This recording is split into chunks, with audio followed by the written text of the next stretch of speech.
Bonjour et bienvenue à notre programme de sciences physiques. Aujourd'hui, nous allons parler de la fermentation alcoolique à partir du jus d'orange. À l'occasion de sa fête d'anniversaire, Inaka a décidé d'utiliser les oranges de leur plantation pour préparer du vin. Cela lui permettra non seulement de résoudre le problème de manque d'argent pour acheter suffisamment du vin pour tous les invités, mais aussi d'offrir une nouvelle expérience à ses amis invités.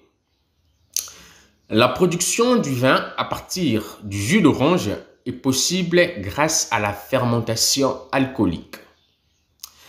La fermentation alcoolique est un processus de transformation du sucre en alcool dans un milieu privé d'air, sous l'effet des levures. Les produits de la réaction d'une fermentation alcoolique sont l'éthanol, le dioxyde de carbone et une quantité d'énergie. Le raisin, l'un des fruits les plus sucrés, est utilisé pour fabriquer le vin en fermentant le glucose et le fructose qu'il contient, selon la réaction que voici. Alors, comme le jus de raisin, le jus d'orange peut être fermenté et transformé en vin, car contenant du sucre. D'accord? Le mou désigne le jus d'orange dans un récipient. Le taux d'alcool dans le vin dépend du taux de sucre dans le mou. D'accord?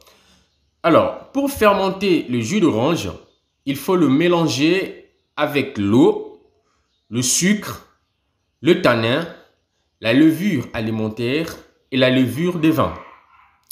Ce mélange doit se trouver dans un récipient étanche à l'air. D'accord? Mode opératoire maintenant. Pour fermenter à partir du jus d'orange, procédez comme suit.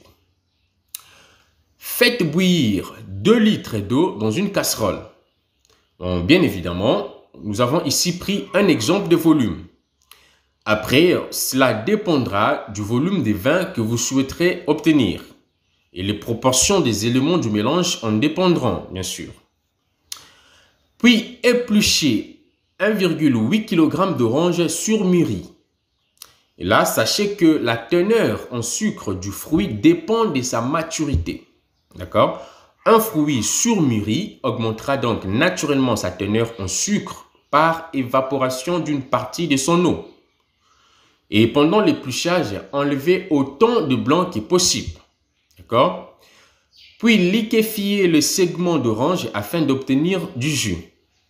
Et là, vous pouvez utiliser un blender pour l'obtention du jus. D'accord?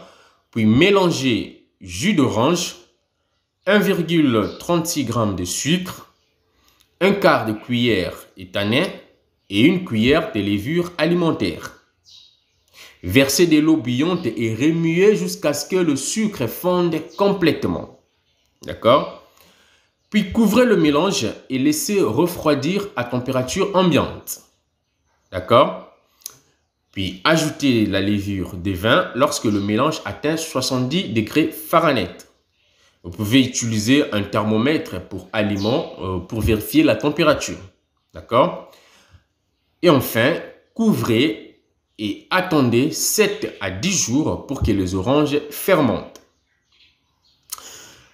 Et comment saurez-vous qu'il y a effectivement fermentation?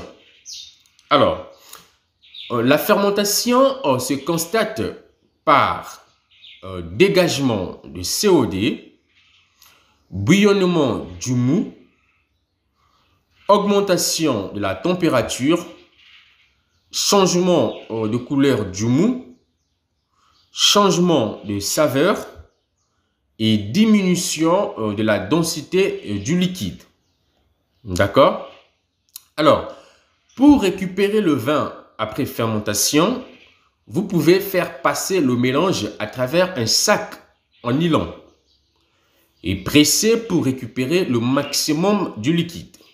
D'accord? Et la qualité du vin obtenu dépend des quantités des additifs et des conditions de fermentation.